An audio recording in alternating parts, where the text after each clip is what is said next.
Rasulullah Shallallahu Alaihi Wasallam pernah bersabda, barang siapa yang membantu seorang muslim dalam suatu kesusahan di dunia, maka Allah akan menolongnya dalam kesusahan pada hari kiamat. Dan barang siapa yang meringankan beban seorang muslim ketika kesulitan, maka Allah akan meringankan bebannya di dunia dan juga di akhirat.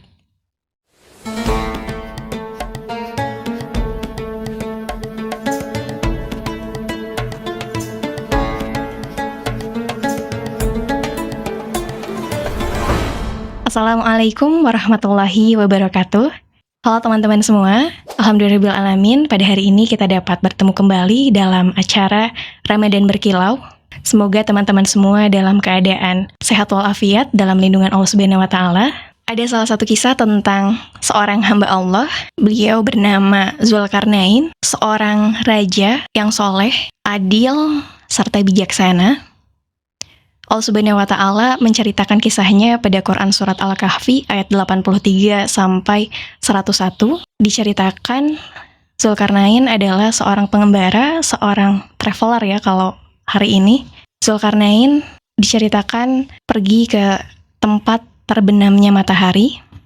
Di situ beliau bertemu dengan suatu kaum yang tidak beriman dan tidak juga beragama. Kemudian Allah menawarkan kepada Zulkarnain untuk mengazabnya atau melakukan kebaikan dengan mengajak mereka beriman. Kemudian Zulkarnain berkata kepada kaum tersebut, jika kalian melakukan kezaliman, maka kami akan menghukum kalian dan kalian akan dikembalikan kepada Allah, kemudian akan diazab dengan keras. Dan jika kalian beriman dan melakukan kebajikan, maka kalian akan diberikan pahala yang terbaik, kemudian akan kami sampaikan perintah yang mudah bagi kalian. Kemudian setelah itu, Zulkarnain menempuh suatu perjalanan kembali.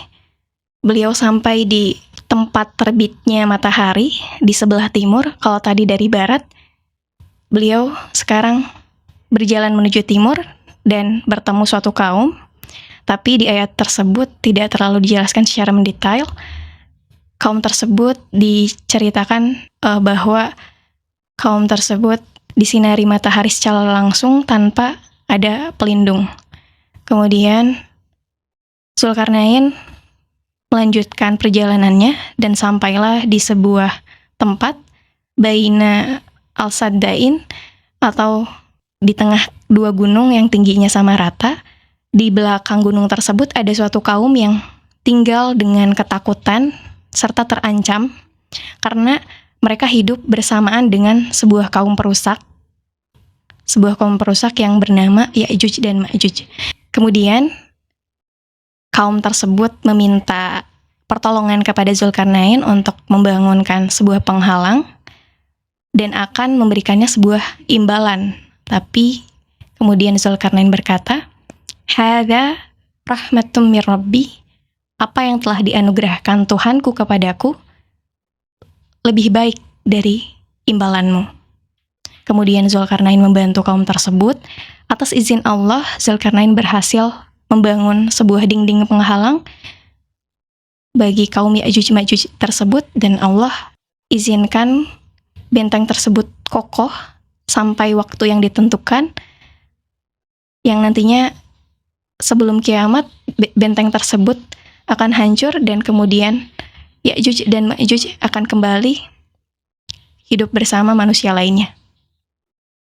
Dari kisah tersebut, kita dapat mengambil satu pelajaran.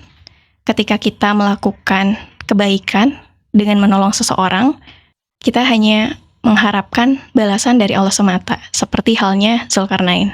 Sering kita bilang, aku ikhlas kok bantu dia. Padahal ikhlas itu nggak pernah diucapkan ya teman-teman.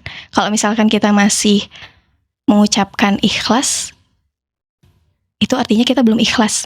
Ikhlas itu seperti surat Al-Ikhlas yang tidak ada kata ikhlas di dalamnya.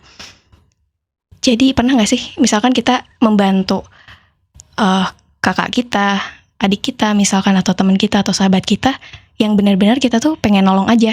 Jadi kayak, aku mau nolong kamu, udah sampai situ gitu ya, tanpa aku ikhlas kok nolong kamu. Nah, ketika kita menolong seseorang cuman karena emang pengen nolong aja, itu bisa dikatakan kita awal ikhlas gitu ya, karena setelahnya nanti kita akan diuji kembali. Karena ikhlas itu ada di 3 tempat, sebelum kita melakukan, ketika kita melakukan, dan sesudah kita melakukan. Ketika kita melakukan kebaikan kepada seseorang, mungkin kita ikhlas. Tapi coba cek lagi setelahnya, ketika keadaan berbalik, kita yang membutuhkan pertolongan, ketika kita membutuhkan pertolongan orang lain, dan orang tersebut tidak membantu kita, apakah ada penyesalan di dalam diri kita? Kayak, dulu aku bantuin dia kok, sekarang dia gak bantuin aku ya. Dia datang pas lagi butuh doang. Nah, kata-kata yang kayak gitu bisa saja merusak kemurnian atau keikhlasan kita dalam melakukan kebaikan. Karena berarti kita masih mengharapkan balasan dari manusia. Sedangkan manusia itu tempatnya khilaf, tempatnya lupa. Manusia itu kan gak sempurna. Kalau misalkan kita mengharapkan sesuatu pada manusia, kita bakal kecewa. Sebenarnya kita kecewa itu karena ekspektasi yang kita buat sendiri. Kita berpikir kalau misalkan kita bantu seseorang, suatu saat orang tersebut akan bantu kita juga. Padahal nyatanya enggak. Percaya deh, imbalan di sisi Allah itu jauh lebih baik, lebih indah, lebih spesial daripada imbalan dari manusia. Jadi jangan pernah takut untuk berbuat baik, karena takut tidak diperlakukan dengan sama. Karena kebaikan kita di sisi Allah tidak sia-sia. Seperti halnya hadis yang telah disebutkan sebelumnya, ketika kita meringankan bebannya orang lain, Allah akan bantu kita di dunia bahkan sampai ke akhirat. Sebenarnya pertolongan yang sangat dibutuhkan adalah saat di akhirat nanti, karena ketika di akhirat, orang-orang tuh bakal sibuk sama dirinya masing-masing. Beda kan kalau misalkan di dunia kita masih Allah beri pertolongan lewat keluarga kita, lewat teman kita, lewat saudara kita, lewat siapapun itu. Tapi ketika di akhirat nanti, tidak akan ada yang dapat menolong kita kecuali Allah. Karena mereka pun sibuk dengan amalannya masing-masing, kita pun demikian. Jadi jangan takut berbuat baik, be kind, jadilah baik walaupun tidak diperlakukan dengan baik. Wallahu a'lam, alhaqu min rabbikum, wassalamualaikum warahmatullahi wabarakatuh.